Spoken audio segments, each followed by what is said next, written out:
In today's khutbah, inshallah, I'll be speaking to you about a few ayat that belong to Surah Al-Qasas. Surah Al-Qasas is one of the many surahs in which Allah tells the story of Musa alayhi salam. And a unique part of his life is mentioned in Surah Al-Qasas that's not mentioned anywhere else in this way. And that is the story of how Musa alayhi salam got married. Now, there is no other prophet in the Qur'an about whom we get the story of how they got married, except Musa alayhi salam. That's it. It's the only prophet. And every story in the Qur'an has purpose, divine purpose. Allah selectively chose these stories for our guidance.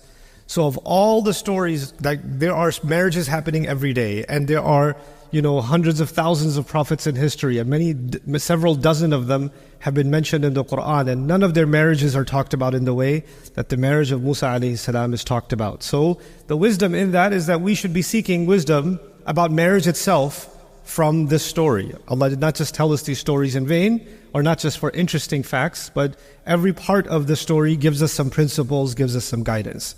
And in these next less than 20 minutes, I'm going to share with you some parts of that story and some things we might be able to learn from that story. The first thing to note is that it's a very unusual marriage. What makes it unusual? Musa alayhi salam accidentally, he was trying to stop a police officer from hurting someone, and he got in the middle of the fight and he threw a punch a little too hard, and the police officer died. And I'm fast forwarding, now he is wanted for murder in Egypt. So he's considered a criminal, and the order given to the police is shoot on sight. They're not interested in arresting Musa alayhi salam. They are going to, if they find him, they will kill him and ask questions later. So that's the idea. Now, knowing that, one of his friends told him, in the Qur'an we learned this, إِنَّ الْمَلَأَ يَأْتَمِرُونَ بِكَ لِيَقْتُلُوكَ, in the same surah, Surah Al-Qasas, that the police chiefs have already made a secret plan to kill you. So don't turn yourself in to the police, because the police have decided there's not going to be a trial. You're not going to court. You're not going to jail. You're going to be killed. They will kill you. So he runs away. فَخَرَجَ مِنْهَا خَائِفًا يَتَرَقَّبْ. He runs away from Egypt. He runs away from Egypt into the desert. And in the desert there are no roads. There's no way you know where you're going. But Allah guided him, and Allah says, وَلَمَّا تَوَجَّهَ تِلْقَاءَ مَدْيَنَ, when his face turned exactly in the direction of Madian, قَالَ عَسَى رَبِّي أَن يَهْدِيَنِي سَوَاءَ السَّبِيلِ, he said, maybe, hopefully, my Rabb will guide me to the most straight path. He doesn't even know that he's facing Madian. Madian is many, many, many days of, maybe weeks of travel away. But he just turned his face in a certain direction, and Allah just put in his heart to make this dua, and he went in that direction. Now you know something about the desert. If you go 1 degree off, you might end up making a giant circle. You end up where you started. You will have no idea if you're going the right way or not. And yet somehow he finally reaches, and Allah describes, وَلَمَّا وَرَدَ مَاءَ مَدْيَنَ. So what the background that I want to emphasize is that Musa alayhi salam is number one wanted criminal right now in Egypt. And if you find him, you better tell the authorities. So he escaped the world's biggest superpower right now. 2, he's homeless. He has no job. He has no money. He has no other food. Nothing. And he reaches this lake near Madian.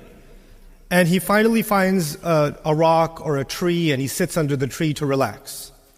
And when he relaxes, he sees people are bringing their sheep and their goats and their cows, and they're giving their animals water from obviously it's the desert, so very few places that have water, they're going to bring their animals to give them water. And he's watching this scene.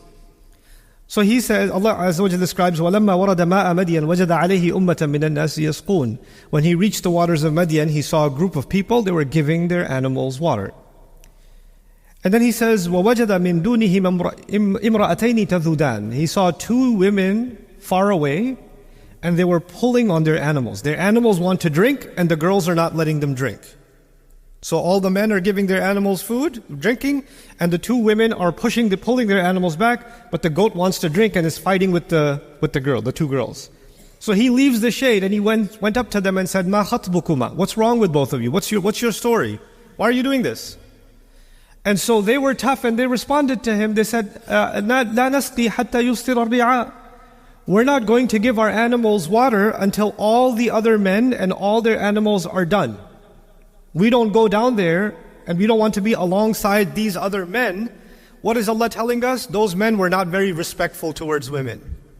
And if they go down there, they will be inappropriate and they will behave badly towards them. They will harass them. They will, say things to them, behave a certain way. They're protecting themselves by keeping themselves back until those men are done, because they don't know how to be around women. Now Allah Azza wa Jalla is telling us a story about women that are living in a situation where it's very difficult for them to earn a living.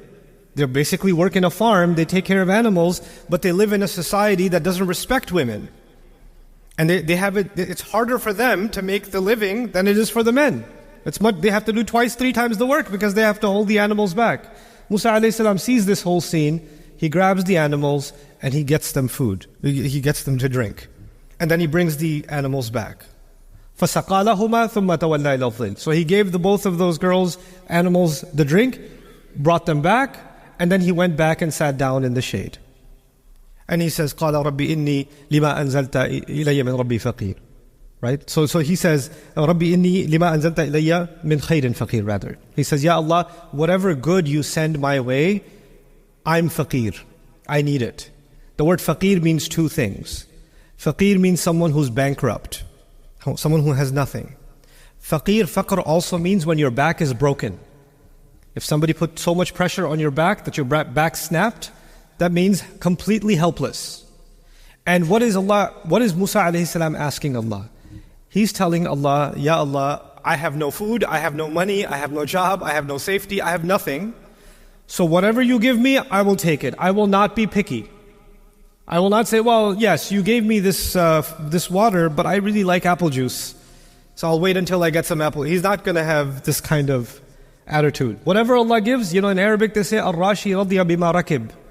The one who is walking, he'll be happy with any ride. If you're walking 30, 50, 70, 100 kilometers, and somebody offers you a bicycle, you're not saying, no, you have a BMW, we should talk. I don't want your bicycle. Whatever you get, you'll take it. So he says, Ya Allah, whatever khair you bring to me, I will take it. But the other meaning of this is also important. Musa alayhi salam felt guilty because he did kill someone and he did escape. And he knows a principle that we learn in the Qur'an, إِنَّ الْحَسَنَاتِ يُذْهِبْنَ السَّيِّئَاتِ. Good deeds get rid of bad deeds. So whatever other opportunity to do something good you give me, I will take that opportunity also. Meaning he just saw these 2 girls that needed help, he just did some khair. And he came back and he sat down, and now he's asking, Ya Allah, if there's any other volunteer opportunity, anybody else I can help, let me know, I need the good deeds. So, Rabbi inni lima anzalta ilayya min khairin faqir. From this we also learn, and if you think about this, that every opportunity to help someone, because of the words anzalta ilayya, any opportunity to help someone was revealed by Allah. In my life and in your life. If somebody came in your life and you could have helped them, that was actually something revealed by Allah, sent down from the skies as an opportunity for you and me. And Allah is telling us, if someone like Musa alayhi salam is faqir, then you and I are definitely more faqir for any good deed. The other thing here, that when he makes this dua, I want you to go back to what he said when he first left Egypt. He said, hopefully Allah will guide me sawa as-sabil. Asa an yahdiyani rabbi sawa as-sabil. Maybe Allah will guide me to the straightest possible path. And what's beautiful is the straightest possible path led him to get married. Like Allah is actually even describing the merits and the beauty of getting married in the story in this strange way. But anyway, so he helps these girls and he's sitting in the shade. These girls go back home because they only came to the lake to feed their animals. So they go back home, but they go back home early. Because usually they wait for all the men to finish and then they go back home. Now they show up home 5 hours early.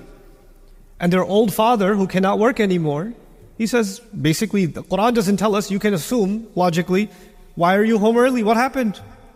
And they say, well, there was this man, he was very strong, he just took our animals, and these girls, they deal with men outside all the time. So when they talk about Musa alayhi salam, they're telling their father, this was not like other men. His behavior was different. He was not looking at us the way other men look at us. He wasn't talking to us like other men talk to us. He didn't help us and he followed us home or he was staring, nothing. He just went back under the shade and he just disappeared. And the father is very intelligent. He knows that he sends these girls out every day for work in a corrupt society, and if you're living in a corrupt society, finding a good husband for your daughter can be very difficult. You don't know who's who. Everybody's bad out there, and you want to find a good match for your daughter. So even when he hears this description from his daughters, he realizes this is a good man. In his head, he's already got a plan. And the father understands his daughter. So the way she's talking about him, he can tell she liked his character also. So what does he do? He sends one of them back to get him. Now, if I'm a father and I have 2 daughters, and I'm going to go get a man, it's safer to send 2 daughters. Doesn't it make sense? Send both girls. But we find in the Qur'an, فَجَاءَتْ إِحْدَاهُمَا تَمْشِي عَلَى اسْتِحْيَاءٍ. He said one of them, and she came walking shyly. She's shy because she's alone and she's nervous. Perhaps she's also shy because her father sent something, she kind of likes him. And it's a final test for her. He already puts tawakkul in Allah when he puts her outside every day. So he's already in this situation. He trusts his daughter. So he sends her out and he says, bring this man. فَجَاءَتْ إِحْدَاهُمَا تَمْشِي عَلَى اسْتِحْيَاءٍ. Now when Musa a.s. sees this girl again, he's like, what do you want? You need more help? Why are you here? So she feels shy and she says, Inna abi yad'uka. So she makes sure he understands, no, I'm not interested. My father is calling you. Inna abi yad'uka. لِيَجْزِيَكَ أَجْرَ مَا سَقَيْتَ لَنَا. So he can pay you for what you gave us, for the help you gave us. He wants to pay you. Now the simple question is, did Musa a.s. do this for the sake of Allah? Or did he do this to make money? He did it as an act of ibadah.